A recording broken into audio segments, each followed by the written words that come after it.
ಭಾವೈಕ್ಯತೆಯ ಮೊಹರಂ ಸಂಭ್ರಮ. ಶ್ರದ್ಧಾಭಕ್ತಿಯಿಂದ ನಡೆದ ಪಂಜಿನ ದೇವರ ಮೆರವಣಿಗೆ.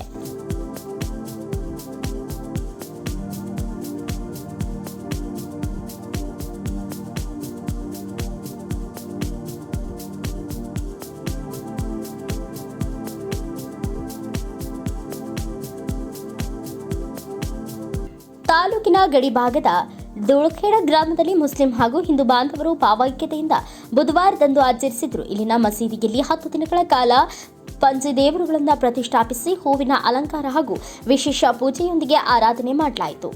ನಂತರ ಮುಸ್ಲಿಂ ಹಾಗೂ ಹಿಂದೂ ಸಮಾಜದ ಬಾಂಧವರು ಸಾಮೂಹಿಕವಾಗಿ ಪ್ರಾರ್ಥನೆ ಸಲ್ಲಿಸಿದರು. ಈ ವೇಳೆ ಹುಸೇನ್ ಬಾಷಾ, ಹಸನ್ ಹುಸನೈನ್ ಲಾಲ್ ಸಾಬ್ ದೇವರುಗಳ ಪಂಜಿ ಮೆರವಣಿಗೆ ನೂರಾರು ಜನರೊಂದಿಗೆ ಭಕ್ತಿಭಾವದಿಂದ ನಡೆಯಿತು.